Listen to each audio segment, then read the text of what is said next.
Ikhwani fillah wa hayyikum bitaqiyatil Islam. Assalamualaikum warahmatullahi wabarakatuh. Alhamdulillah. Alhamdulillahilladzi anzala ala abdil kitaba wa lam yaj'al lahu iwaja. Qayyiman liyundhira ba'san sadidan min ladunhu wa yubashshiral mu'minin. Alladzina ya'maluna sholihati anna lahum ajran hasana makithina fihi abada. Asyhadu alla ilaha illallah wa asyhadu anna Muhammadan abduhu wa rasuluh sallallahu alaihi wasallam wa ala alihi wa ashabih. Amma ba'du, ikhwatal iman, ikhwatal Islam, akramanallahu wa iyyakum bi ilmin nafi'. Saudara Islam, saudara iman, semoga Allah memuliakan kita semua dengan ilmu yang bermanfaat. Thayyib, alhamdulillahirabbil alamin, syukur kepada Allah tidak henti-hentinya atas nikmat yang diberikan kepada Allah, nikmat Islam, nikmat iman. Semoga kita juga digolongkan dalam kategori ihsan. Pada kesempatan pagi menjelang siang ini, Ana menyapa kembali di channel ini. Alhamdulillahirabbil alamin, ada beberapa seri podcast yang lalu, nanti insya Allah akan kita lanjutkan. Ini kita selingi dengan seri menjawab pertanyaan dari antum semua melalui kolom komentar maupun melalui WA yang masuk di Ana. Tapi pada kesempatan kali ini Ana menyoroti masalah keimaman, ya. Keimaman atau kekhalifahan di dalam Islam jamaah. Ada yang menanyakan bahwa Mas, tolong dijelaskan mengenai keimaman atau kekhalifahan yang dianut dalam Islam jamaah. Baik, pada kesempatan ini akan kami coba jelaskan sedikit mengenai keimaman atau hal-hal yang mengenai tentang bagaimana Islam jamaah ini membentuk suatu kekhalifahan kecil, ya, sekte kekhalifahan, dan mereka menafikan golongan-golongan yang lain. Thayyib, ma'asyiral muslimin, doktrin utama di Islam jamaah itu adalah imamah, yaitu mengakui adanya satu keamiran atau keimaman atau kekhalifahan, ya. Mereka memakai dalil yang kurang lebih sering kita bacakan, ya, yang seperti la yahilu li salasatin yakunu nabi falatin minal ardi illa amaru alaihim akadahum, ya.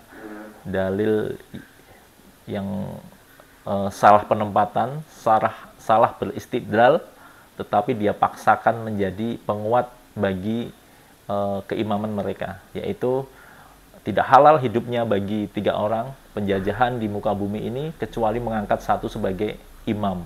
Nah, ini adalah dalil untuk orang berpergian, ya, kemudian dipakai untuk membenarkan imam mereka dan menganggap hidup orang di luar dari golongan mereka itu tidak halal, tidak halal, layak dibunuh dan lain sebagainya, seperti yang dulu pernah kita paparkan di video-video selanjutnya. Mohon dibuka kembali apabila ada yang belum menyaksikan video-video itu.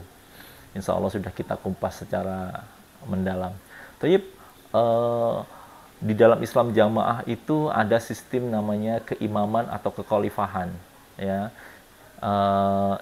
Tetapi mereka menyembunyikan, ya, sistem ini, dan mereka tidak mengakui karena sistem kekhalifahan atau Islam jamaah ini sebenarnya sudah dilarang di Jaksa Agung tahun 70-an, ya. Karena ini adalah faham kekhalifahan. Sudah resmi untuk dinyatakan bahwa ini dilarang dan dinyatakan sesat di Indonesia.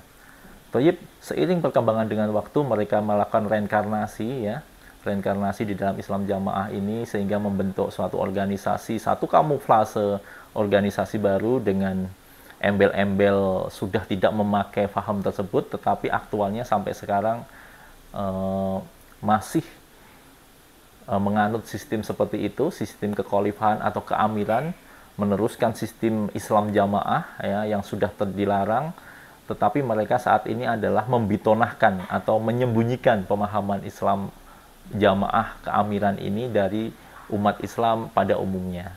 Ya, coba antum tanyakan kepada golongan Islam jamaah, coba ditanyakan apakah kamu mempunyai imam ataukah kamu mempunyai khalifah, itu mereka tidak akan ngaku, ya. Ibarat seperti kemaluan, ya. Kemaluan itu hanya ditampakkan atau dibuka pada saat-saat tertentu ya. Tentunya pada kondisi-kondisi pengajian mereka yang internal itu, yang steril, yang di dalamnya sudah steril, seorang anggota orang dalam semua, baru mereka menyampaikan masalah keimaman ini. Nah, ini yang menjadi masalah ikhwah muslimin semuanya.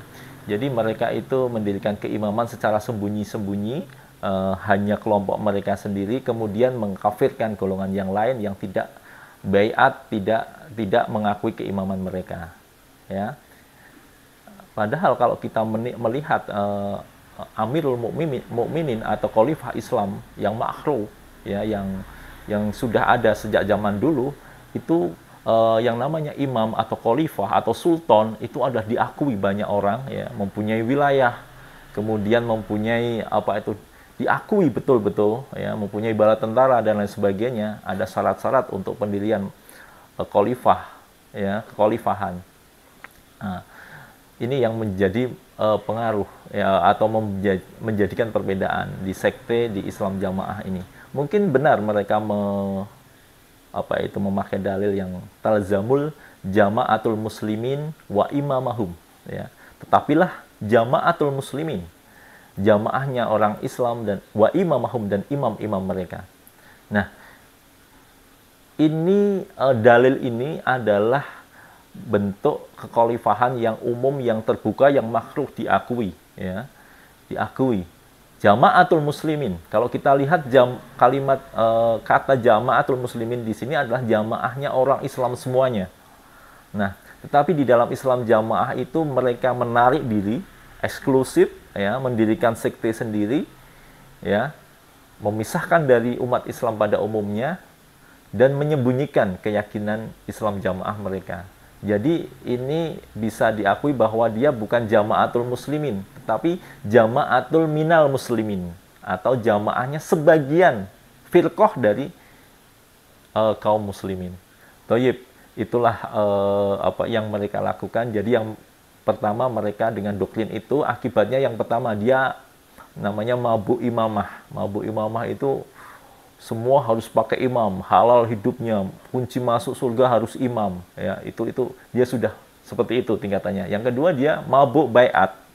Jadi orang itu harus menurut keyakinan mereka, orang itu harus mempraktekkan berbaiat, ya, bersalaman dengan amir, ya, langsung menyatakan sami'na wa atokna mastatokna. Nah, bayatuka ani wa ahli sami'na wa atokna mastatoknya, seperti itu. Dan itu dulu pernah Ana lakukan, ya, karena Ana juga dulu termasuk dari golongan mereka. Dan itu mabuk imamah, mabuk baiat, ya. Nah, kalau kita melihat, ya, praktek baiat ini, ya, mereka juga salah menempatkan asumsi, ya, baiat. Kita coba kita membuka tentang sirah nabawiyah atau muktasor sirah nabi, ya kan? Atau kisah perjalanan Nabi. Itu ada momentum-momentum di mana memang dilakukannya baiat, ya. Seperti baiat Aqobah misalkan, kita buka sedikit, kita perbandingkan. Baiat Aqobah itu adalah baiatnya orang-orang Madinah yang sudah Islam, ya. Orang Madinah itu sudah Islam di Madinah, mengakui kekhalifahan Nabi Muhammad, dan mereka sudah bersahadat di sana, sudah masuk Islam. Nah, pada saat Nabi akan hijrah itu, ya, akan hijrah, kemudian mereka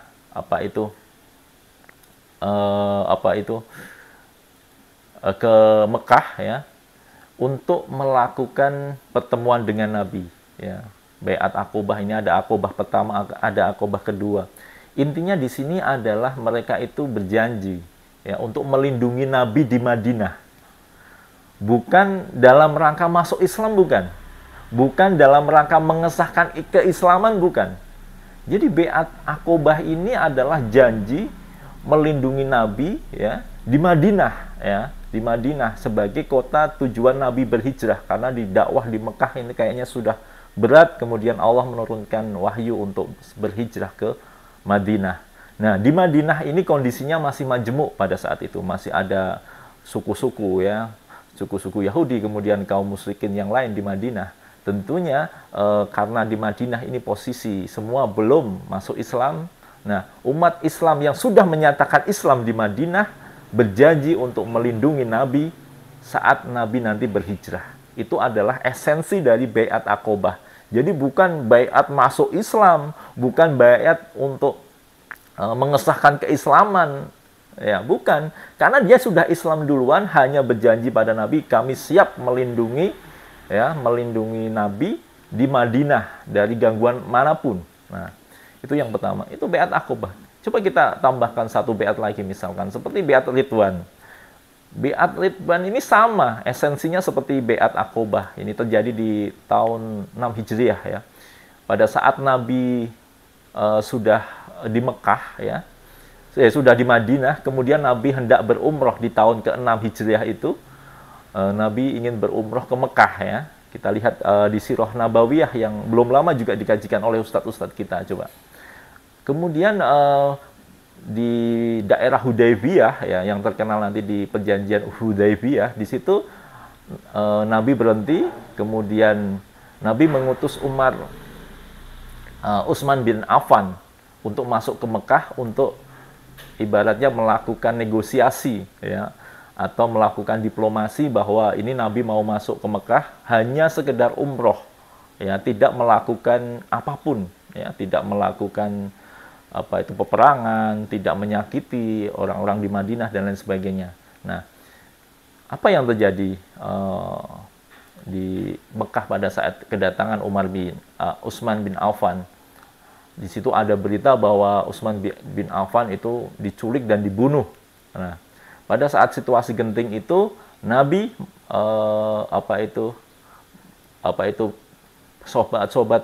sahabat-sahabat Nabi di kawasan Hudaybiyah itu berjanji setia kepada Nabi bahwa kita akan, kalau benar memang Utsman bin Affan dibunuh, kita siap menyerang dan melindungi Nabi sampai titik darah penghabisan. Ya. Ya, sehingga mereka berjanji kepada Nabi, itu yang dikenal dengan Baiat Ridwan. Nah, ini artinya apa? Ini mereka sudah Islam, sudah tahun ke-6 Hijriah, ya, mau masuk ke Mekah untuk umroh. Nah, melakukan Baiat Ridwan, janji melindungi Nabi ya, membebaskan Utsman bin Affan kalau memang masih hidup ya, dan benar-benar memerangi umat musyrik pada saat itu di kafir Quraisy di Mekah. Ini janji pada Nabi dengan namanya janji Baiat Ridwan. Nah, kalau di Islam Jamaah beda. Di Islam Jamaah itu baiat ini merupakan awal dari masuk Islamnya mereka. Ya, sudah berbaiat itu berarti sudah pengesah keislaman. Ya, makanya sebagai anggota baru di Islam Jamaah itu kalau sudah masuk biasanya segera langsung nanti beberapa minggu atau beberapa bulan suruh segera berbaiat agar hidupnya segera halal seperti itu, atau Islamnya segera diakui betul-betul Islam. Nah, ini nggak bedanya di Islam Jamaah dengan khalifah yang dulu atau khalifah yang sebenarnya. Ini adalah penyimpangan masalah keimaman, masalah baiat yang luar biasa sekali penyimpangannya. Ma'asyiral muslimin, itu tidak terlepas dari bagaimana mereka itu salah ya, salah memaknai al-jamaah. Ya, yang dulu pernah sempat kita sampaikan bahwa di Islam Jamaah itu salah memaknai al-jamaah, baik di Quran maupun di al-hadis. Ya. Jamaah di sini adalah mereka itu selalu menafsirkan, yaitu yang semua kata-kata jamaah itu dimasukkan dalam berimam, berbeat, bertoat kepada mereka, kepada amir mereka. Ya, seperti dalil-dalil yang dulu sudah kita utarakan. Padahal kalau kita melihat sarah-sarah hadis, tafsir-tafsir Al-Quran, makna jamaah ini ada dua. Yang pertama maknanya secara maknawi dan maknanya secara struktural. Maknanya secara maknawi itu adalah bermakna manhajiyah atau tata cara beribadah. Seperti dalil yang hadihi milah sataftariku ala salasin wasbi'in sintani wasbu'una finnar wa wahidatun fil jannah fahiyal jamaah. Man hiya ya Rasulullah? Qalu ma'ana alaihi wa ashabi. apa saja yang saya tetapi dengan sahabat-sahabatku itu adalah manhaj atau tata cara beribadah.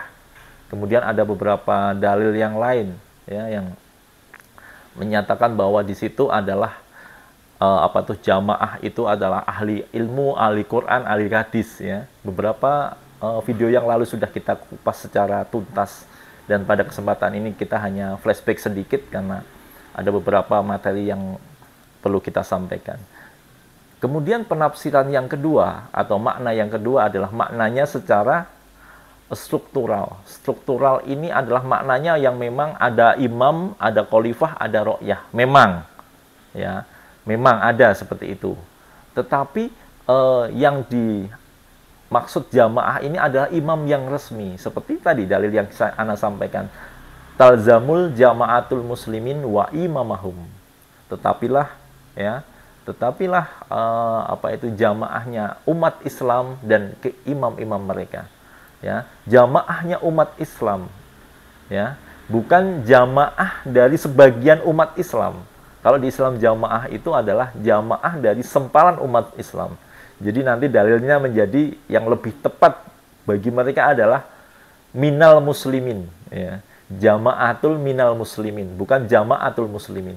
Karena mereka mendirikan firqah atau sekte sendiri untuk memisai umat Islam. Ini salah penempatan dalil atau salah berdalil.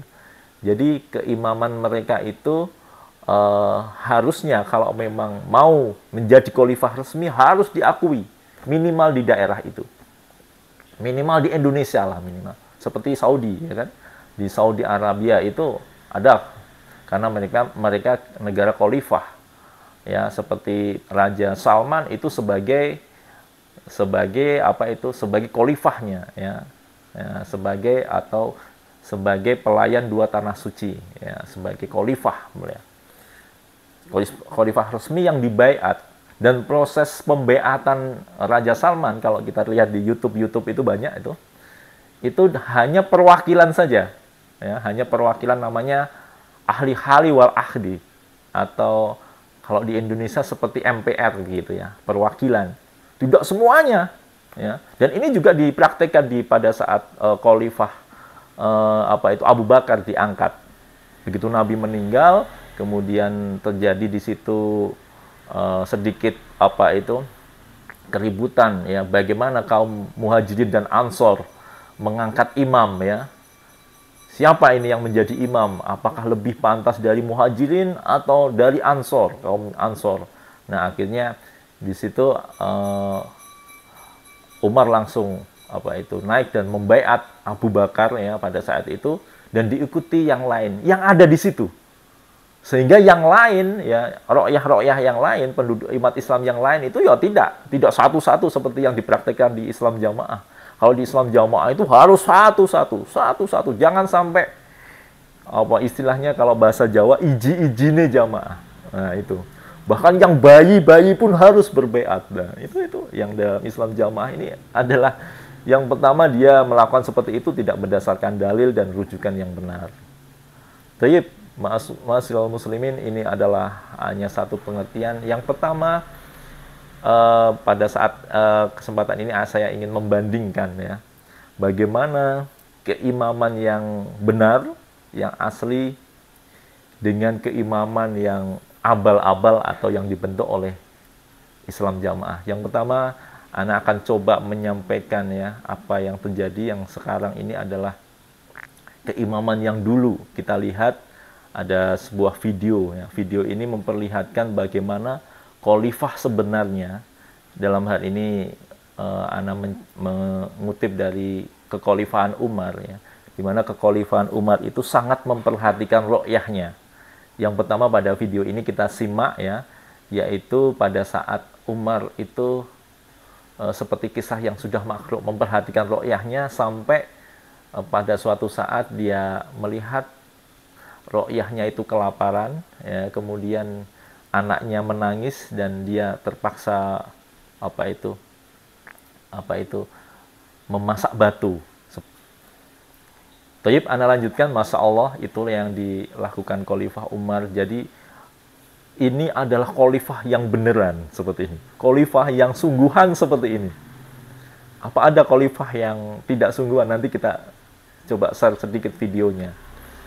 Jadi khalifah yang sungguhan ada benar-benar apa itu memperhatikan rokyahnya, ya, memperhatikan rokyahnya, kemudian apa itu layaknya sebuah kepemimpinan, ya. Ma'asyiral muslimin, perlu ana sampaikan di Indonesia ini adalah fatwa dari ulama, ya, ulama Saudi atau kibar ulama seperti Syekh Shalih Fauzan, ya, dan Syekh Utsaimin. Jadi kalau kita berada di negara yang apa itu bukan negara khilafah, Indonesia dikodar oleh Allah adalah negara demokrasi, ya. Memang negara demokrasi ini bertentangan sebenarnya sistemnya dengan berbeda dengan negara khilafah. Nah, ini karena kemajemukan yang sudah Allah kodarkan di negara Indonesia ini, bagaimana fatwa ulama yang menanggapi seperti ini, di mana sistemnya adalah presidensial atau bukan ulama seperti ulama-ulama Islam. Para ulama, kibarul ulama, menghukumi ini kita ambil makosid syariahnya. Apa makosid syariahnya? Adalah tujuan syariahnya, tujuan kekhalifahan itu apa utamanya? Sudah tercapai belum? Yang pertama adalah persatuan umat Islam, kerukunan umat Islam, menjalankan syiar Islam dan ibadah secara Islam dapat lancar, ya. Kemudian itu sudah difasilitasi oleh negara itu, misalkan, ya, dibentuk suatu lembaga-lembaga. Alhamdulillah, ma'asyiral muslimin, kita lihat di Indonesia, ya, di Indonesia ini coba kita lihat seperti rukun iman, ya, sholat, zakat, puasa, haji, ya, itu semua diurusi. Coba kita lihat sholat, ya, dibangun di mana-mana masjid, ditegakkan, diperbolehkan azan, ya, kemudian ada waktunya diatur juga, ya, bahkan media-media televisi semua menyiarkan azan, alhamdulillah. Kemudian puasa, coba penetapan hilalnya, penetapan awal dan akhirnya itu juga diurusi oleh pemerintah kita, ya. Zakat, coba ada badan amil zakat, ya, ya. Kemudian haji, ya, haji ada Departemen Agama yang mengurusi haji, kuota haji, kapan berangkatnya, ya, bagaimana ini tahun ini, siapa yang berangkat, siapa yang mendaftar, diurus semua. Itu adalah makosid, tujuan dari syariah. Walaupun negara kita bukan khalifah, ya, tetapi makosid syariahnya alhamdulillah sudah dapat, sehingga kita menjadikan pemimpin atau penguasa kita sebagai waliul amr, pemimpin kita dengan segala kekurangannya dibandingkan kekhalifahan Islam. Alhamdulillah, ini sudah mempresentasikan. Kita syukuri kita hidup di Indonesia dengan mayoritas penduduk Islam walaupun bukan negara Islam. Taib. Itu tadi adalah video yang pertama, yaitu tentang kisah bagaimana kepedulian seorang khalifah yang resmi, yang benar terhadap rakyatnya. Ada juga ana sampaikan satu video juga bagaimana Khalifah Umar itu melihat orang kafir atau Yahudi di sini, ya. Tayyib, ma'asallah. Jadi Khalifah Umar begitu menyayangi terhadap sesama, walaupun dia bukan Islam, walaupun dia Yahudi. Coba dari video tadi kita lihat bahwa kemudian dia diurusi oleh khalifah, dimasukkan, diambilkan dari kecukupan hidupnya dari Baitul Mal, kemudian dibebaskan dari pajak-pajak karena mereka kekurangan. Ini juga seperti yang dipraktekkan Nabi, ya, di Madinah dulu pada saat beliau mendeklarasikan atau membentuk suatu piagam Madinah. Artinya di Madinah adalah juga negara majemuk, ya, bukan Islam semua. Mereka hidup berdampingan, ya, saling menghargai, ya, karena la ikroha fiddin, tidak ada paksaan dalam agama, sehingga dia hidup berdampingan dengan umat kaum di luar Islam. Nah, asalkan ini dia adalah kafir dhimmi, ya, yang bisa bekerja sama ya, yang bisa saling menghargai dan bukan kafir harbi. Kafir harbi ini adalah mereka yang memerangi. Nah, kalau sudah harbi ini memang harus diperangi karena dia adalah musuh ancaman nyata di depan mata yang akan bisa membahayakan umat Islam. Baik, itu video yang kedua. Dari video yang kedua ini sangat bertolak belakang dengan yang ada di Islam Jamaah. Kalau di Islam Jamaah coba kita lihat. Seperti anak ini, baru hanya keluar dari Islam Jamaah, masih syahadat, masih Islam, masih sholat, itu sudah dinyatakan halal dibunuh. Ya, halal apa itu? Udah murtad, neraka kekal. Ya, dan mereka sudah tidak peduli sama sekali. Kalau bisa orang-orang yang hijrah ini dibunuh saja. Ada videonya yang di kesempatan yang lalu sudah kita sampaikan di video sebelumnya. Kalau kita bandingkan bagaimana kasih sayang khalifah yang benar, khalifah yang sejati kepada seorang Yahudi, walaupun dia bukan pemeluk Islam, karena Islam adalah rahmatan lil alamin. Mereka merangkul, kemudian mengasihi, ya, dan lain sebagainya. Masya Allah, Islam adalah agama yang sangat menjunjung tinggi hak asasi manusia dan sangat memuliakan manusia. Masya Allah. Taib, itu adalah video yang kedua. Coba Ana juga punya ini satu video juga kaitannya dengan apa sih Khalifah Umar, bagaimana Khalifah sebenarnya itu. Yang ketiga adalah saat ada, coba kita lihat bencana ya di Taun ya di Madinah saat itu. Jadi ada bencana, apa yang dilakukan Khalifah yang sebenarnya. Taib, Masya Allah, itu adalah pemimpin yang sejati, pemimpin yang benar, memperhatikan, mengurusi rakyatnya, ya, mengurusi rakyatnya, kemudian memperhatikan bagaimana solusinya. Masyaallah muslimin, coba kita bandingkan dengan di Islam Jamaah, ya, kita bandingkan dengan Islam Jamaah. Seperti pada saat pandemi kemarin, ada berapa tahun 2 tahunan kita ada pandemi corona. Ya. Yang terjadi apa? Rakyat Islam Jamaah ini tidak ada yang diperhatikan pada saat pandemi itu. Jadi,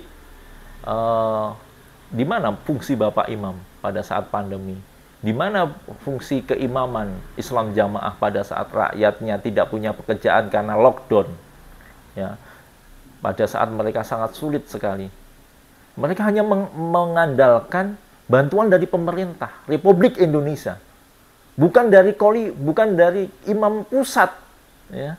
Bahkan dulu zaman saya masih di Islam Jamaah itu memang ada bantuan. Itu pun nilainya cuma 100.000 sebulan. Tapi itu syaratnya harus miskin sekali, seperti gelandangan, tidak punya buat besok, pokoknya kategorinya itu sudah sangat miskin baru dibantu. Ya, coba yang terjadi saat di Islam Jamaah ini. Ini kondisi sudah lockdown, corona, banyak yang ibaratnya kesusahan ekonomi, tetapi pungutan liar atau isrun atau pajak itu masih dicekikkan kepada mereka. Rohyah ini untuk tetap membayar isrun. Nah, ini banyak sekali rohyah atau penganut Islam Jamaah ini yang akhirnya sadar terhadap seperti itu, ya, dan akhirnya bisa berhijrah karena melihat kondisi kok ini keimaman ini tidak ada fungsinya, tidak lebih dari penarikan uang. Jadi apa-apa hanya uang, ya, pengambilan uang, ya. Dan harus dipaksa membayar setiap bulannya walaupun kondisinya sedang tidak memungkinkan. Ya. Tidak ada pernah satu ijtihad itu bahwa IR itu di stop, tidak ada, tidak pernah. Jadi IR itu tetap walaupun kondisi apapun tetap untuk dibayarkan. Ini kita lihat padahal mereka juga di pusat itu banyak sekali fisabilillah uang persenan, ya, dan mereka gunakan untuk wallahu a'lam tanpa ada pertanggungjawaban, tanpa ada catatan keuangan sama sekali. Ini adalah uang panas, uang haram Ini anak ingatkan kepada antum semua yang masih dalam Islam jamaah, yang jabatannya sebagai pengurus, KU, bahkan sampai keimaman. Antum akan dihisab oleh Allah dan dipertanggungjawabkan atas pemakaian harta itu. Karena penarikan harta seperti itu tidak ada dalilnya. Ya, tidak ada dalil penarikan harta dari kaum muslimin selain zakat. Ya. Nah, ini antum mematok satu nominal, mewajibkan, ya, tanpa pandang bulu kondisinya, bahkan di saat sulit masih terus membayar. Ini sangat bertentangan sekali dengan Khalifah Umar, ya, yang sudah di acara video tersebut. Memang ini adalah hal yang sangat miris. Ini adalah pemerasan. Ini adalah bentuk suatu lembaga ekonomi yang motifnya hanya uang dan berkedok agama. Sadarlah wahai saudaraku yang masih dalam Islam jamaah, antum sedang diperalat oleh mafia-mafia, ya, yang banyak uangnya dan untuk memperkaya diri. Coba kita bandingkan dengan masjid-masjid lain, di mana suatu penggunaan dana, pengumpulan dana itu harus ada LPJ-nya, harus ada surat pertanggungjawabannya. Coba kita lihat, selama puluhan tahun, ana 33 tahun ana di dalam Islam jamaah itu tidak pernah melihat bukti pemakaian dana-dana itu, ya, tidak pernah melihat, ya. Jadi uang kalau sudah masuk ke pusat itu ya sudah hilang begitu saja. Dan niatnya dari ruqyah adalah fisabilillah, ya. Betapa mereka sangat dibodohi dan diperas, ya, oleh keimaman Islam jamaah. Taib. Kemudian kita juga ada lihat ini satu video dari Umar bin Khattab yang selalu mendoakan rakyatnya dan dia hidup sederhana. Ya, bahkan ada satu hadis, ya, yang menceritakan bahwa pakaian Umar bin Khattab itu ada 12 tambalan di sini pakaiannya itu. Karena saking sederhananya beliau, ya. Saking sederhananya beliau, kemudian apa sulitnya seorang Amirul Mukminin untuk mengambil harta dari Baitul Mal? Ya, sangat mudah sekali. Dia penguasa Islam. Ya, dia adalah penguasa Islam dan di Baitul Mal itu banyak harta. Ya, tetapi Umar bin Khattab juga khalifah-khalifah sebelumnya termasuk Nabi Muhammad hidup dengan sederhana. Kita lihat rumah Nabi seperti apa, Abu Bakar seperti apa, ya, hartanya seberapa, ya. Apakah mereka tidak punya kesempatan untuk memperkaya diri? Sangat luas, ya, sangat luas. Bahkan karena dia mengetahui itu akan menjadi hisapan, ya, mereka di hadapan Allah, sehingga mereka sangat berhati-hati memakai. Bahkan seperti Khalifah Umar ini hanya punya 2 setel pakaian yang sudah bolong-bolong yang dipakai kemana-mana. Masya Allah, dia tidak rela dia tidak enak makan sebelum rakyatnya kenyang. Apa yang terjadi? Sebaliknya di Islam jamaah kita lihatkan video yang menampakkan kemewahan di pusatnya Islam jamaah, hedonisme, ya, bahkan keimaman pusat itu namanya ada kegiatan namanya hobi mereka yang mahal, yaitu off-road, ya, yaitu bikin otomotif itu, ya, banyak sekali. Jadi hobi-hobi yang mahal mereka. Wallahu a'lam uang itu dari mana, yang jelas anak pernah dulu itu uang dari sabilillah. Seperti dulu pernah di rumah mertua anak itu yang imam pusat itu, ya uang dari daerah yang dikumpulkan di satu daerah itu. Alasannya adalah untuk sabilillah, untuk hobi barokah.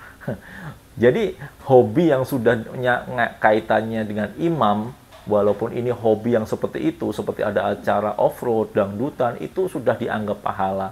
Nah, itu yang menganggap adalah klaim mereka sendiri. Betapa sesatnya, betapa jauhnya. Coba kita simak kehidupan hedonisme berikut ini. Masya Allah, kita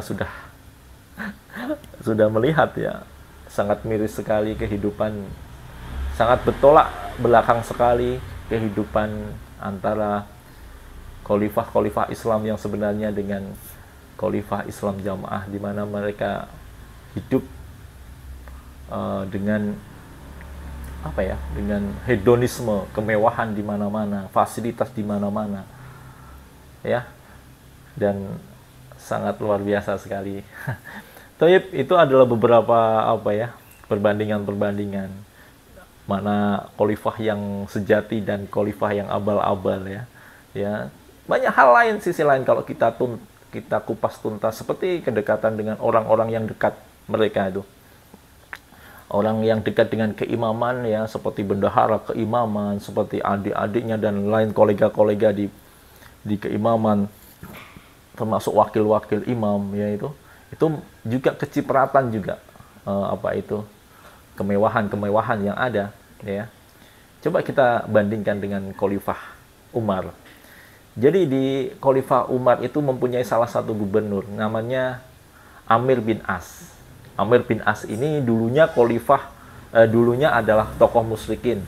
Bahkan dia, kalau kita lihat di Sirah Nabawiyah, itu dia adalah yang Raja Najasyi ya, utusan untuk apa itu ke Raja Najasyi pada saat itu umat Islam meminta perlindungan Raja Najasyi. Amr bin As ini diutus dari kaum musyrikin untuk apa itu berdiplomasi ke Raja Najasyi. Pada saat Amr bin As ini sudah masuk Islam, dia menjadi gubernur Mesir. Menjadi gubernur Amr bin As ini, dia masuk Islam kemudian menjadi gubernur untuk wilayah Mesir. Nah, kemudian Amr bin As ini mempunyai anak ya anak apa itu laki-laki namanya Muhammad bin Amr bin As. Nah, seperti anaknya pejabat, anaknya Amr bin As ini agak mempunyai hobi yang nyentrik ya, atau seperti anak pejabat lah, karena ini gubernur ya. Dia suatu saat dia itu punya hobi pacuan kuda. Dimana pacuan kuda ini, kudanya itu selalu menang ya, selalu menang pacuan kuda itu. Jadi dia menyombongkan diri, saya adalah anaknya orang yang mulia ya, Ibnu Akromin. Saya anaknya orang yang mulia, saya anak bangsawan, Amr bin As, gubernur Mesir. Ya. Kemudian suatu saat Amr bin As ini dalam perlombaan kudanya dikalahkan oleh seorang Kifdi. Orang Kifdi ini orang asli Mesir. Ya. Asli Mesir, keturunan Fir'aun, ya. Pada saat perlombaan dia itu kalah dengan orang Kifdi ini. Tetapi tidak terima Muhammad bin Amr bin As ini. Kemudian karena dia anaknya pejabat, merasa anaknya pejabat, dia menganiaya orang Kifdi itu. Kemudian suatu saat, mungkin nanti bisa kita lihat videonya, orang Kifdi ini mengadukan hal ini terhadap kepada apa itu Khalifah Umar ya Khalifah, di Mesir ada satu gubernur yang anaknya menganiaya, seperti itu ya, menganiaya, kemudian apa itu memperlakukan saya secara tidak adil. Apa yang dilakukan Khalifah Umar, walaupun ini adalah anak pejabatnya ya, anak pejabatnya, yang dilakukan adalah menegakkan keadilan. Jadi orang Kifdi itu suruh memukul di hadapan umat Islam ini, idrib, pukul ya. Masya Allah, itu adalah contoh keteladanan. Berbeda sekali dengan yang ada di alam Islam jamaah. Mereka yang memperkuat atau menjaga keamiran, kemudian orang-orang ring satu di keamiran, mereka juga mempunyai diberi fasilitas tertentu yang luar biasa. Berbeda sekali dengan ro'yah yang ada di bawah di Islam jamaah ya, kehidupan mereka. Tidak jauhnya hanya seperti unta perasan dari keimaman pusat. Ma'asyiral muslimin, itu adalah ya sedikit gambaran bagaimana keimaman atau keamiran pusat di Islam jamaah ini melakukan menjalankan roda kekhalifahannya ya. Sangat jauh sekali kita simpulkan bahwa keamiran yang sejati, yang benar, baik itu zaman Nabi maupun zaman Khulafaur Rasyidin ya, sampai yang terakhir adalah Khalifah Turki Utsmani ya, di Turki, yang akhirnya selesai pada sekitar 1922, dan akhirnya kekhalifahan itu, kekhalifahan yang tunggal di seluruh dunia itu sudah tidak ada. Akhirnya ada kekhalifahan tiap negara seperti Khalifah Qosoh di Saudi Arabia. Ma'asyiral muslimin, mungkin itu yang bisa Ana sampaikan pada kesempatan hari ini. Semoga video ini dapat mengedukasi terhadap antum semua. Silahkan antum semua membandingkan baik khalifah yang benar maupun khalifah yang batil. Semoga mencerahkan. Wallahu wa sallallahu ala Muhammad wa ala alihi washabbihi wasallam. Wa akhiru da'wana alhamdulillahi rabbil alamin. Subhanaka wa bihamdika asyhadu alla ilaha illa anta astaghfiruka wa atubu ilaik. Wassalamualaikum warahmatullahi wabarakatuh.